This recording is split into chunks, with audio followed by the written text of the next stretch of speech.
For this project, you will need a zipper of about the same width as your intended bag, a piece of lining fabric which is twice the length of your finished bag, but roughly about the same width. I'm using an old cut-up bed sheet, a long length of our toilet paper patchwork that we had created together in this video using scrap pieces of fabric, our mini sewing machine threaded with a neutral colored thread that'll go with all those little pieces of scrap fabric. It's both on top and the bottom, and some sewing clips or pins. Hi everyone, welcome to Ooni Crafts. Today we are sewing with scraps of fabric to create a lined zipper bag. If this is your first time here, Ooni Crafts is a craft and home improvement channel committed to donating a percentage of all ad revenue to charities of your choice. For further details, please visit the About section of Ooni Crafts and check out the channel banner for all the charities that you have helped raise money for. Let's get started. We are going to begin by opening up our lining fabric all the way and laying it out perfectly flat. Now I'm going to open up our length of toilet paper patchwork and start laying it across the width of the lining fabric. And as soon as I reach one edge from the other edge, I'm going to cut the toilet paper patchwork and then lay the next strip next to this first strip. And in this way, going down strip by strip, I'm going to cover up the entire length of the lining fabric all the way from top to bottom.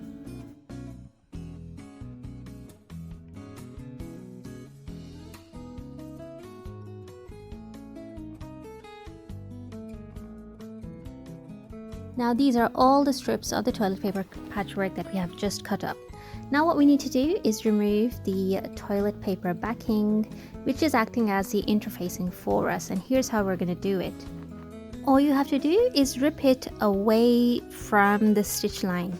So instead of lifting it and ripping it down the length of the stitch line, rip it flat and away from the stitch line like I'm doing it here. And in this way you are not going to place any undue stress on the stitch lines, and your toilet paper patchwork strips are not going to unravel at the corners. And very quickly, working this way, we will have removed all the toilet paper backing from all the toilet paper patchwork strips that we have just cut up. Now I took 2 strips of this patchwork and I placed them with the good sides facing each other, one on top of the other. And lining up one long edge, I simply clipped that long edge together. And now I'm going to sew a simple straight stitch all the way down that one long edge. To do this, I'm using my mini sewing machine as always, and I'm not showing it here, but I actually did a reverse kangaroo hop stitch at the beginning to stop my threads from unraveling. You can learn more about how to do the stitch by following the video link which is popping up right now. As I sew along, I keep on removing my clips, and when I reach the end, I do another reverse kangaroo hop stitch to lock the threads in place. And once they are stitched up, this is what the patchwork strips look like. I'm going to open it up like a book, and now I'm going to lay on one more strip of patchwork on top, lining it up against one long edge. And once again, just like I did before, I'm going to clip this long edge and once again sew another straight stitch down this length as well. And I am going to continue to do this with all the strips of patchwork until I am left with one large rectangle of patchwork pieces connected together by straight stitches. And this is what this large patchwork rectangle looks like. And if I turn it over, you will see that I have actually pressed down on all the seams with a nice hot steam iron. And then I've also folded the seams over in one direction so that all the seams point one way and the rectangle is nice and flat and neat. But you can see that the 4 edges or the 4 sides are a bit wonky, and we're going to fix that now. We're going to do that by laying the lining rectangle on top of this. And if you remember, this rectangle is a perfect one because we cut it out precisely. So now what we're going to do is we're going to sew both these rectangles together Remember, the good side is facing outwards and the wrong sides are facing each other. And then we are going to trim down the outer patchwork rectangle. In order to do this, I'm going to clip this rectangle all the way around using my sewing clips. You can use sewing pins as well, just so the layers don't shift much. And then I'm going to sew a straight stitch all the way around this on all 4 sides. Now, in order to do this, once again, I am at my mini sewing machine, and you can see I'm using a white thread both on the top and on the bottom, so that on the patchwork it's a very neutral thread and you can't really tell whether it's standing out or not. It's just nice and neutral. I did use a reverse kangaroo hop stitch at the beginning, and I am going to use that at the end as well. Every time I reach a corner, as always, I leave the needle in, I lift the presser foot, swivel around by 90 degrees, and lower the presser foot again and continue to sew. And just like that, I'm going to go all the way around this rectangle, finishing up where I started, and before long we are done.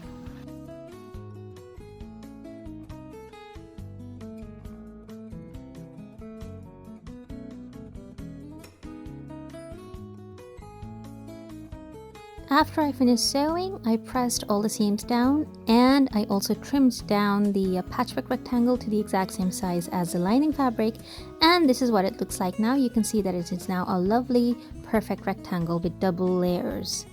Next, I took the little zipper, flipped it over and aligned it with the top edge, the narrow edge of the rectangle, and clipped it together. And now I'm going to sew a straight stitch all the way across that top edge. Now, when I did that, I made sure that I sewed nice and slowly, keeping as close as possible to the zip. And the end result is this. We managed to attach the zipper using a nice straight stitch to one end of our patchwork rectangle. Now, to top stitch the zipper, I flipped it over and pressed that seam down. And this is what it looks like on the wrong side. And now we're going to do a top stitch, which means just running another row of stitches all the way across that front edge, keeping it as close as possible to the edge to make sure that the zipper sits nice and flat. And in order to do that, I actually pressed down on the presser foot using my little scissors, just to make sure that my needle pierces through all of those layers.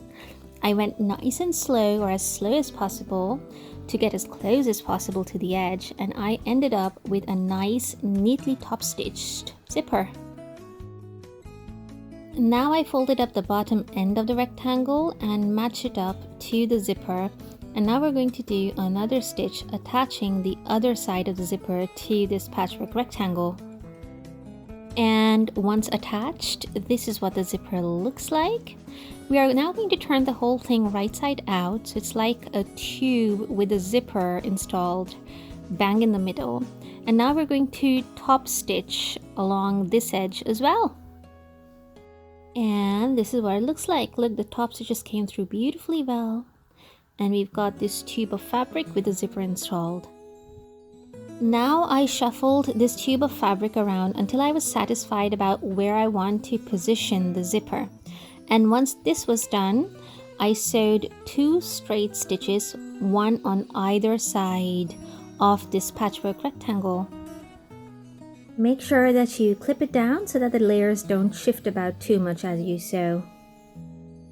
Now, since we are working with multiple layers of fabric, there are a few different things that we need to be careful about. Number 1, always make sure that you're going nice and slowly so that you can stay as close to the edge as possible. Number 2, do press down on the presser foot using a small pair of scissors or something similar so that you can increase the pressure on your project so that your needle can pierce through all of the layers.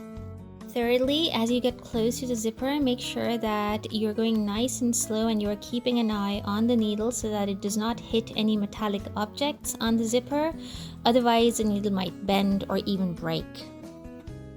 And here's the stitch line that we just created. We are now going to take a sharp pair of scissors and cut away the excess fabric beyond the stitch line, leaving only about 3 millimeters of fabric so that when we turn the whole project wrong side out to create our French seams, we don't have a lot of bulk there.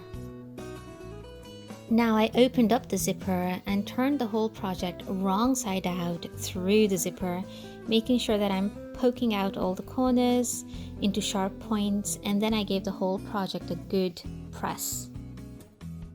And after pressing, we're going to do one last round of stitches on either side of this bag, working as close as possible to the edge while still managing to enclose those trimmed raw edges which are on the other side of the fabric.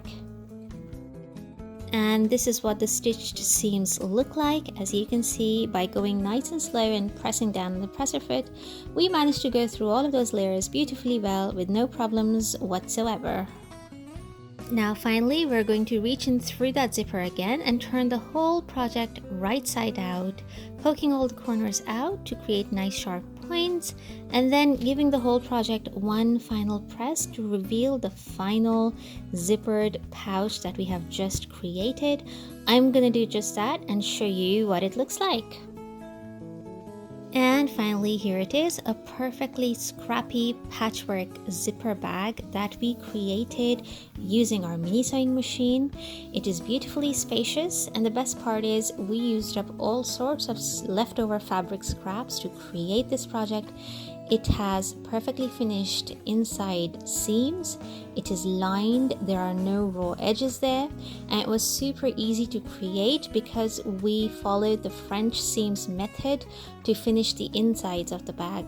I do hope you enjoyed watching me create this bag, and I hope you will give this a try and use up all those little scraps of fabric which might be lying around in a little tote or a bucket in your sewing room. Thank you so much for watching this, guys. If you found this video helpful, do give it a thumbs up and consider subscribing to the channel. If you have a friend who has lots of little scraps of fabric, do share this video with that friend of yours, which might come in handy. Thank you so much for watching, and I shall see you next week. Take care. Bye.